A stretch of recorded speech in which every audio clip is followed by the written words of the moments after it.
नमस्कार दोस्तों, कैसे हैं आप लोग। एक और वीडियो में यहाँ पे आपका स्वागत है। पिजारो एंड द इनकास के बारे में हम यहाँ पे बात करेंगे। इससे पहले हमने हर्नान कॉर्टेस के बारे में बात की थी। ठीक है, हर्नान कॉर्टेस ने तेनोचितलियान पे कैसे कब्जा किया इसके बारे में बात की थी। इसके कंटेक्स्ट में पिजारो ने इनका किंगडम के ऊपर कैसे कब्जा किया उसके बारे में हम यहाँ पे बात करेंगे।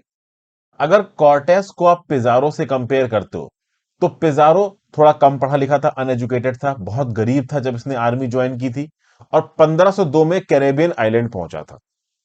उसने सुना था कि जो कैरेबियन आइलैंड है यहां पे जो इनकास रहते हैं, इनका किंगडम में बहुत सारी चांदी और सोना मिलती है। ठीक है ना भाई।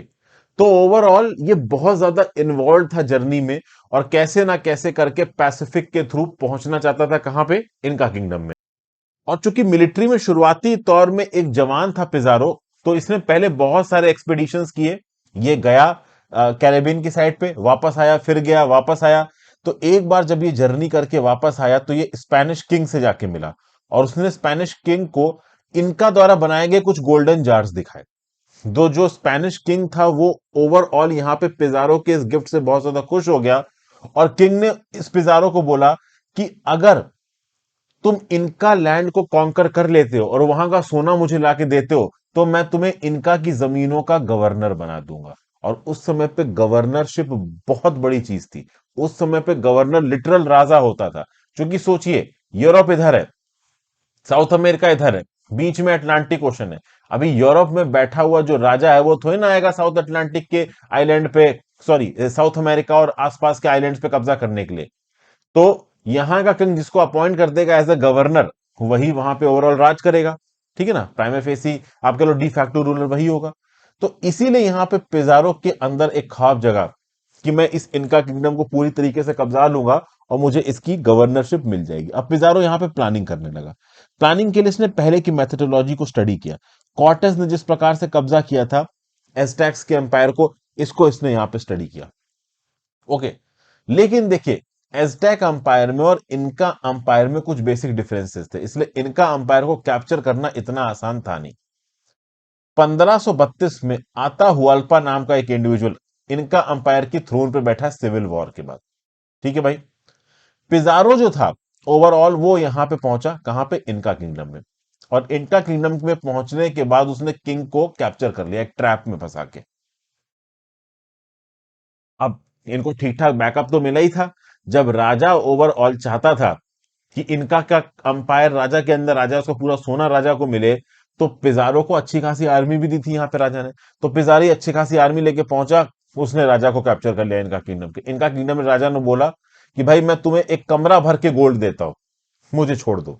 मतलब आप समझिए, इनका किंग को ट्रैप में फंसा लिया, इनका किंग ही को यहां पे अगवा कर लिया पिजारो ने। और वो इनका किंग पिजारो को बोल रहा है कि मुझे छोड़ दो, मैं तुम्हें कमरा भर के गोल्ड दूंगा। ऐसा बताया जाता है कि आज तक की सबसे एक्स्ट्रावेगेंट रैंसम है ये। रैंसम समझते हो ना, कि किसी को अगवा कर लो तो उसको छुड़ाने के लिए जो पैसा दिया जाता है उसको रैंसम बोला जाता है। तो हिस्ट्री में सबसे एक्स्ट्रावेगेंट रिकॉर्डेड रैंसम थी ये। लेकिन पिजारो ने कमरा भर के गोल्ड भी ले लिया और ओवरऑल किंग को रिलीज भी नहीं किया और बाद में किंग को एग्जीक्यूट कर दिया। सोचिए कितना क्रूएल, कितना इमोशनलेस और कितना अनएथिकल रहा होगा यहां पे पिजारो। लेकिन हिस्ट्री में जिन लोगों ने अपना नाम किया है ना, उनके पास ये तीनों ट्रेड्स होने बहुत जरूरी है। Unethical, cruel, immoral, greedy. मतलब ये शब्द तो आपके अंदर आने ही पड़ेंगे। इंडिया के अंदर जितने भी आप देख लो राजा आए हैं, चाहे वो हिंदू हो, मुस्लिम हो, जिन्होंने लंबे समय तक एक बड़े इलाके पर राज किया है, ट्रेचरी, चीटिंग, धोखाधड़ी, अनइमोशंस, ये सब तो देखिए पार्ट एंड पार्सल थे उस समय के। तो पिजारो ने यहां पे रैंसम भी ले ली, पैसा भी ले लिया किंग से और उसके बाद किंग को ही मरवा दिया। ठीक है भाई। और उसके बाद पिजारो और उसकी सेना ने इनका किंगडम में खूब लूट मचाई, खतरनाक तरीके से क्रूएलिटी करी। इतनी क्रुएलिटी करी कि एक समय पे लोगों को गुस्सा आ गया, लोगों ने बोला हम तुमसे लड़ेंगे। और 1534 में पिजारो के अगेंस्ट एक अपराइजिंग हो जाती है यहाँ पे। इस अपराइजिंग में हजारों की तादाद में लोग मरे। और चूंकि ये जो यूरोपियंस थे ये अपने साथ बीमारी लेके गए थे, तो जो इनका किंगडम के लोकल लोग थे वो बीमारियों से भी मर रहे थे। फिर अगले 5 सालों में आप देखोगे कि पोटोसू, अपर पेरी, मॉडर्न बिलीविया में कुछ सिल्वर माइंस मिली। इन सिल्वर माइंस में काम करने के लिए लोग चाहिए थे, तो इनका लोगों को ही यहां पे हायर कर लिया। इनका के गरीब लोगों को जबरदस्ती इन सिल्वर माइंस में काम कराया गया बंधुआ मजदूर की तरह। आगे बढ़ने से पहले वीडियो पे लाइक का बटन दोस्तों, चैनल को अब तक शेयर और सब्सक्राइब नहीं किया कर लीजिए, इंस्टाग्राम पे फॉलो कर लीजिए, टेलीग्राम ग्रुप ज्वाइन कर लीजिए। दोनों ही चीजों का लिंक चाहिए और टेलीग्राम ग्रुप में आपको लेक्चर की पीडीएफ वगैरह मिलती रहती है। दोस्तों if possible for you, super thanks का ऑप्शन दबा के हेल्प करें। ज्वाइन बटन दबा सकते हैं, अगर आप ज्वाइन बटन नहीं दबा सकते तो सुपर थैंक्स ऑप्शन जरूर दबाएं। जितना भी आप कंट्रीब्यूशन कर सकते हैं, लाइक बटन के बगल में आपको ये दोनों ही ऑप्शंस मिल जाएंगे। चलिए कंटिन्यू करते हैं। यहां पे लेफ्ट साइड पे दोस्तों आपको एक वुमेन की स्टैचू दिख रही है, ये गोल्ड की वुमेन की स्टैचू है और ये आज भी एग्जिस्ट करती है। एक पेरू में गोल्ड स्टैचू बनाई गई थी उस समय पे वुमेन की। ओके, ये एक ऐसा टॉम्ब था जिस टॉम्ब में स्पेनिश घुस नहीं पाए। देखिए ये जो स्पेनिश थे ना, ये सोना ढूंढते रहते थे। उस समय पे बहुत सी सोने की मूर्तियां मिली थी इन स्पेनिश को, जहां जहां पे भी उनको सोने का कुछ मिलता था उसको पिघला देते थे और सोने से अपने इनगॉट्स या बार बना लेते होंगे। ये जो पर्टिकुलर आप कह लो मूर्ति थी, ये स्पेनिश के हाथ से छूट गई और आज की डेट में हिस्ट्री बयान करती है ये पुराने समय की साउथ अमेरिका में। ठीक है, तो बेसिकली साउथ अमेरिका में जहां जहां भी सोना मिला वो सोना इन यूरोपियंस ने लूटा। फिर बात करते हैं कैब्राल और ब्राजील की। देखिए ब्राजील को किसने ऑक्युपाई किया? पोर्तुगीज ने, और ये धोखे से हो गया। धोखे से कैसे हो गया? तो देखिए 1500 में एक शिप्स का प्रोसेसन निकला, ठीक है ना, पुर्तगाल से। उसको जाना कहां था? इंडिया। इसको लीड कौन कर रहा था? उसको लीड कर रहा था पेड्रो एल्वारेस कैब्राल। ठीक है भाई। अब सीज स्टॉर्मी थे, स्टॉर्मी सीज को अवॉइड करने के लिए इन पर्टिकुलर शिप्स ने एक लंबा कट मारा। तो ऊपर यूरोप है, नीचे आपका अफ्रीका है, तो इस तरह से एक लंबा कट मारा। लेकिन इस लंबे कट के चलते में ये पहुंच क्या गया? साउथ अमेरिका के ईस्टर्न एज ब्राजील में पहुंच गए। समझ गए? तो eastern part of south America में ये लोग यहां पे पहुंच गए। और चूंकि पोप द्वारा इनको अथॉरिटी मिली हुई थी, तो आप कह सकते हो कि पुर्तगाल के डी फैक्टो कंट्रोल में यहां पे अब क्लेम आ जाएगा एक्चुअली ब्राजील के ऊपर। ब्राजील एक्चुअली में पुर्तगीज ने ढूंढा था, तो ब्राजील के ऊपर अब डी फैक्टो कंट्रोल किसके आने की बात होगी? पुर्तगालियों की। ठीक है भाई। अब पोर्तुगीज का क्या था कि पोर्तुगीज इंडिया ज्यादा ढूंढ रहे थे ना कि ब्राजील। ओके, क्योंकि इंडिया में सोना मिल जाएगा इन पोर्तुगीज को, ब्राजील में सोना मिला ना मिला कह नहीं सकते। लेकिन एक चीज ब्राजील में बड़ी जबरदस्त मिली और वो थी टिम्बर। आप कह सकते हो ये एक ऐसा नेचुरल रिसोर्स था जिसको भर भर के काट काट के ब्राजील से ले आया गया है। एक ब्राजील वो ट्री होता है, इस ट्री के नाम पे ही आप देख सकते हो कि ब्राजील नाम की कंट्री का नाम पड़ा है। ओके, तो यूरोपियंस ने इस ट्री के नाम पे ही ब्राजील नाम दिया है ब्राजील कंट्री को। इस ब्राजील वुड से एक रेड डाई बनती थी। तो क्या होता था कि ये Brazil wood tree in Europeans के बहुत काम का था। तो बड़ी तादाद में जो नेटिव्स रहते थे ब्राजील में, ये लकड़ियां काटते थे और इन लॉक्स को शिप्स तक लेके जाते थे। और इन लॉक्स के बदले में नाइव्स और सॉज ये यूरोपियंस देते थे नेटिव लोगों को। मतलब सोचिए, नेटिव लोगों को कुछ चक्कू और आरियां देके बड़ी तादाद में लकड़ियां खरीद रहे थे ये यूरोपियंस। कहां से? ब्राजील के लोगों से। और कहा जाता है कि एक सिकल, एक नाइफ, एक कॉम्ब के लिए loads of monkeys, hence, parrots, Honey, wax, cotton thread और बहुत हद तक लड़कियां, सॉरी लकड़ियां, आई एम रियली सॉरी, लड़कियां बोल गए उससे, लकड़ियां ये प्रोवाइड करते थे। कौन? आपके जो नेटिव ब्राजीलियंस थे। किसको? इन यूरोपियंस को, इन पुर्तगालियों को। एक समय तो ऐसा हुआ कि ब्राजील के एक नेटिव ने पूछा है, एक्चुअली एक फ्रेंच प्रीस्ट ने कोट किया है कि एक ब्राजील के नेटिव ने फ्रेंच प्रीस्ट से पूछा कि भाई आप लोग जो फ्रेंच हो, पुर्तगीज हो, इतनी दूर से आए हो, इतना बड़ा समुंदर क्रॉस करके आए हो और यहां से लकड़ियां लेके जा रहे हो, मतलब ब्राजील से लकड़ियां लेके आ रहे हो, क्या तुम्हारे यहां पे लकड़ियां नहीं पैदा होती? आप लोग पागल वागल हो क्या? कितना खतरनाक सी, इतनी मुसीबतें झेल के यहां पे पहुंचे हो तो लकड़ियां ले रहे हो। फिर क्या था, ब्राजील के जो नेटिव लोग थे वो आराम से नेचर के साथ घुल मिल के रह रहे थे। उनके ज्यादा कोई बहुत बड़े सपने थे नहीं, कुछ बहुत अमीरत के उनका शौक था नहीं। तो उनका ये बोलना था कि भाई आप लोग इतनी दूर से आ रहे हो, क्या आपके जमीन पे आपको खाने के लिए ठीक ठाक नहीं मिल रहा था? क्या आपके फादर मदर बच्चे नहीं है जिसको आप प्यार करते हो, या फिर जो आपको प्यार करते हैं? आप इतनी खतरनाक, मतलब ये ब्राजील के नेटिव लोग उन फ्रेंच और पुर्तगीज से पूछ रहे हैं जो कि ब्राजील में पहुंचे। और बहुत सारे नेटिव लोग पूछते थे कि भाई इतना बड़ा तुम अटलांटिक ओशन क्रॉस करके यहाँ पे आ गए हो, इतनी दूर से तुम्हारे माँ बाप, पत्नियां, तुम्हारा भाई बहन तुम्हारा इंतजार नहीं कर रहे हैं क्या? क्या तुम्हारे कंट्री में तुम्हें ठीक ठाक रहने के लिए मिल नहीं रहा है जो तुम यहाँ पे आ गए हो इस तरीके की चीजों करने के लिए? इस प्रकार के भाई सवाल पूछे जाते थे। लेकिन देखिए ये सवाल आज की डेट में इरेलीवेंट हो चुके हैं। अब जिंदगी जीने के लिए तो आदमी के पास ठीक ठाक सफिशिएंट है, 20-25 हजार में भी इंसान आराम की जिंदगी जी सकता है गांव में। लेकिन आज की डेट में हर कोई स्ट्रगल कर रहा है, बड़ा बनना चाहता है, अच्छा कमाना चाहता है। आप लोग यूपीएससी की तैयारी कर रहे हो, क्यों कर रहे हो? क्योंकि आपकी कुछ आकांक्षाएं हैं, आप लाइफ में कुछ अचीव करना चाहते हैं, ठीक है ना? वैसे तो आप 20-25-30 हजार की नौकरी करके भी काम चला सकते हो, लेकिन फिर कहीं ना कहीं आपके अंदर पैशन है कुछ चीज को पाने का, उसको आप कुछ हद तक ग्रीड ही बोल सकते हो। मैं ये नहीं बोल रहा हूँ ग्रीड गलत है, कुछ हद तक ग्रीड जरूरी है।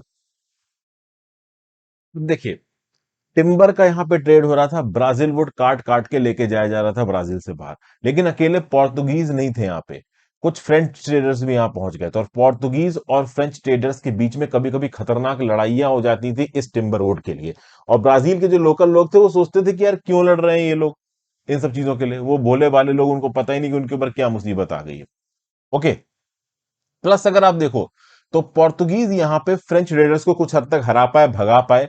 ओवरऑल कोस्ट में बहुत बड़ा इलाका यहां पे पोर्तुगीज ने कब्जा लिया था। 1534 में पुर्तगाल के किंग ने, जो ब्राजील का कोस्ट था जिसके ऊपर पुर्तगाल का कब्जा हो गया था, इसको 14 हेरिडिटरी कैप्टेंसीज में बांट दिया। 14 अलग अलग कैप्टेंसी में बांट दिया, सबका अलग अलग कैप्टन नियुक्त कर दिया, अपने अपने इलाके में वो राज करता था। ठीक है। फिर जो पुर्तगीज रहना चाहते थे इन इलाकों में, उनको लैंड ओनरशिप राइट्स दिए गए। ठीक है। मतलब कि अगर पुर्तगाल से कुछ बड़े बड़े लोग जाके ब्राजील में सेटल हो रहे हैं, तो भाई वहां पे कुछ कुछ लैंड उन लोगों को बांट दिया जाएगा। और जो लोकल लोग हैं उनको वो लोग स्लेव्स बना सकते हैं, मतलब अपना गुलाम बना सकते हैं। और सबसे खास बात यहां पे ये थी कि कुछ पुर्तगाली ऐसे थे जिनको गोवा में जंग की कुछ एक्सपीरियंस हो चुका था। ये पुर्तगाली गोवा में भी आए थे, गोवा में भी इन्होंने जंग लड़ी थी। ओवरऑल तो ये मास्टर्स थे वॉरक्राफ्ट में। तो गोवा से एक्सपीरियंस होने के बाद ये यहां पे आए थे ब्राजील में। तो लोकल लोगों के प्रति ये काफी रूड थे, काफी क्रूअल थे। दबाना, लोकल लोगों को मारना, उनका इलाका जबरदस्ती कब्जा कर लेना, कोई तुम्हारे खिलाफ कुछ बोले तो उसको मार देना। इस प्रकार से पुर्तगीज ने अपना बिल्कुल ना एक छत्र, बिल्कुल आयरन क्लैड रूल यहां पे स्थापित किया। फिर 1540 आते आते 1540s में जो पुर्तगीज थे वो बड़ी बड़ी प्लांटेशंस में शुगर केन पैदा करने लगे। इन्होंने मिल बनाई जिससे शुगर को एक्सट्रैक्ट करते थे, उसके बाद इस शुगर को यूरोप में बेचा जाता था। अब खास बात ये थी कि यहाँ पे जो क्लाइमेट था ब्राजील का, बहुत हॉट एंड ह्यूमिड क्लाइमेट, आपको पता होना चाहिए इक्वेटर गुजरता है वहां से, वहां से आसपास अमेजन नदी बहती, तो बहुत ही गजब गर्म और ह्यूमिड क्लाइमेट। अब भैया इस हॉट एंड ह्यूमिड क्लाइमेट में काम करने के लिए चाहिए, मिलों में काम करने के लिए चाहिए, प्लांटेशंस में कोई काम करने के लिए चाहिए। पुर्तगीज तो काम करेंगे नहीं, बाहर से तो कोई लेके आए नहीं है। तो नेटिव्स को ये लोग स्लेव्स बना के काम करते थे। अब पहले क्या थे कि नेटिव्स अपनी खेती बाड़ी करते थे, पेड़ वेड़ काटते थे, अपना आराम से जंगल के साथ जीते थे, उनकी जिंदगी अच्छी चल रही थी। अब यार यहाँ पे कॉलोनियलिस्ट पहुंच गए थे पुर्तगीज वाले, ये नेटिव्स को स्लेव बना के रखते थे, उनको ठीक से खाना भी नहीं मिलता था, उनसे पागलों की तरह, बिल्कुल बंधुआ मजदूरों की तरह काम कराते थे। एक समय के बाद नेटिव्स को आई गुस्सा, उन्होंने बोला हम तुम्हारा काम नहीं करेंगे। तब जब नेटिव्स ने आप में रिवॉल्ट किया, तो ये जो पोर्तुगीज मिल इनर्स थे इनको किडनैप करने लगे, इनके घर वालों को किडनैप करने लगे, इनको जबरदस्ती बंधुआ मजदूरों की तरह काम कराने लगे। अब ब्राजील पूरा जंगल इलाका, आज की डेट में ब्राजील में इतना बड़ा जंगल है, अमेजन रेन फॉरेस्ट, तो उस समय की तो बात ही छोड़ो, उसमें तो बिल्कुल ही आप कह सकते हो कि प्राइम इकोलॉजी रही होगी। तो ये नेटिव्स थे, इनको जैसे ही मौका मिला ये मिल ओनर्स की कैद से भाग गए और जाके पहाड़ जंगलों में छुप गए। जंगलों की आदत तो थी इनको, इनको लगा कि भाई स्लेव बनने से अच्छा है कि चलो जंगलों में भागो, किसी ऐसी जगह पे चलते हैं जहां पे पोर्तुगीज और फ्रेंच कोई नहीं है, आराम से नेचर के साथ रहेंगे। और आप देखो कि जो लोग कोस्ट पे सेटल्ड थे, जो यहाँ पे नेटिव्स ब्राजील के कोस्ट पे सेटल्ड थे, कोस्ट छोड़ के भाग गए। पोर्तुगीज ने अपनी कॉलोनी कोस्ट पे बनाई थी और कोस्ट से पीछे की तरफ बहुत सारे जंगल थे, तो बहुत अंदर नहीं गए थे पोर्तुगीज, जरूरत ही नहीं पड़ी थी उनको। आसपास के लोगों को हायर करके अपने यहाँ पे बंधुआ मजदूर स्लेव बना के काम करते थे। ये स्लेव्स एक समय के बाद हट गए और वो भाग गए। यहां पे पोर्तुगीज ने बहुत कोशिश की कि भाई इन नेटिव लोगों को पकड़ के लाया जाए, इनको स्लेव बना के रखा जाए। लेकिन अब कोई नेटिव विलेज बना ही नहीं था कोस्ट पे, इन सबको पता चल चुका था कि ये यूरोपियन जो आए हैं, पुर्तगीज जो आए हैं, हमें जिंदा नहीं रहने देंगे। तो अब नेटिव लोग नहीं मिल रहे थे काम करने के लिए, तो ये पुर्तगीज परेशान थे। अब उन पुर्तगीज को समझ में आया कि भाई कोई तो चाहिए मिलों में काम करने के लिए, प्लांटेशन में काम करने के लिए। तब ये पुर्तगीज ने देखा वेस्ट अफ्रीका की तरफ। अब सबसे खास बात यह थी कि जो स्पेनिश कॉलोनीज थी लैटिन अमेरिका में, वहां पे लोकल लोगों को स्लेव बना दिया गया। एस्टैक स्लेव बन गए, आरावाक स्लेव बन गए, इनका स्लेव बन गए। लेकिन ब्राजील के कोस्ट पे जो नेटिव्स रहते थे वो यहाँ पे स्लेव नहीं बने, उनके पास कुछ ऑप्शंस थे, वो भाग के कहीं और जाके छुप गए। उन्होंने बोल दिया, मतलब वो पुर्तगालियों के कब्जे में थोड़ा कम आए, भाग पड़े हुए, जो थोड़े बहुत लोग थे उनसे काम चल नहीं रहा था। तो अब यहाँ पे पुर्तगालियों को समझ में आया कि कुछ तो करना पड़ेगा। तो स्पेनिश, याद रखिएगा, स्पेनिश जो ऑक्यूपेशन हुआ और जो एस्टेक और इनका अंपायर को तबाह किया गया, तो एस्टेक और इनका आबादी ने एज अ स्लेव स्पेनिश के अंदर काम किया, ठीक है ना। लेकिन ओवरऑल ब्राजील के अंदर जब ये पुर्तगाली पहुंचे, वहां पे स्लेव्स को मैनेज कर पाना इन पुर्तगालियों के लिए बहुत मुश्किल हो गया। इसलिए ये पुर्तगाली स्लेव ट्रेड में इन्वॉल्व होंगे आगे आने वाले समय में, और वेस्ट अफ्रीका से ये स्लेव्स मंगाएंगे साउथ अमेरिका में, मतलब ब्राजील में काम करने के लिए। ठीक है, फिर आगे देखते हैं। 1549 में एक फॉर्मल गवर्नमेंट बनी पोर्तुगीज किंग के अंदर, जिसकी कैपिटल थी बाहिया सल्वाडोर। अब यहां पे ब्राजील में जेsuit प्रीस्ट भी पहुंचना शुरू हो रहे थे, वो लोग जो क्रिश्चियनिटी का प्रचार प्रसार करते थे। और जो यूरोपियन सेटलर्स थे, जो पुर्तगाली थे, वो इन जेsuit प्रीस्ट को पसंद नहीं करते थे, क्योंकि ये जो प्रीस्ट थे, ये बोलते थे कि जो नेटिव्स हैं उनको प्रताड़ित मत करो, उनको परेशान मत करो। अब क्या है कि क्रिश्चियनिटी का प्रचार प्रसार करना है, तो आप किसी पर्टिकुलर इंडिविजुअल को, नेटिव को क्रिश्चियन धर्म में बदल रहे हो, तो उसको कुछ बेनिफिट्स दोगे ना। तो लगातार ये जो जेsuits हैं वो लोकल एडमिनिस्ट्रेशन के ऊपर प्रेशर डालते थे। वो कोशिश करते थे कि जो पुर्तगीज मास्टर्स हैं वो ज्यादा नेटिव्स को परेशान ना कर पाए। तो इसीलिए जो यूरोपियन सेटलर्स थे, जो पुर्तगाली आके यहाँ पे बैठे थे, एडमिनिस्ट्रेशन में इन्वॉल्व थे, उनको ये प्रीस्ट ज्यादा पसंद नहीं आते थे। लेकिन प्रीस्ट को बैक एंड से पुर्तगाल किंग का सपोर्ट था, कहीं ना कहीं धर्म का सपोर्ट था। धर्म उस समय पे बड़ी चीज हुआ करती थी। अब देखिए, ये जीजुइट प्रीस्ट क्या बोलते थे, थोड़ी बहुत इनमें मोरालिटी थी, हालांकि that morality was some purpose. इनको ज्यादा से ज्यादा क्रिश्चियन धर्म का प्रचार प्रसार करना था। जो क्रिश्चियन धर्म में कन्वर्ट होता था उसकी ये लोग मदद करते थे, जो कन्वर्ट नहीं होता था उस पर ये लोग ज्यादा ध्यान नहीं देते थे। अब देखिए, एक एंटोनियो वेरा करके एक जीजुइट प्रीस्ट थे ब्राजील में 1640 में, ये क्या बोल रहे हैं।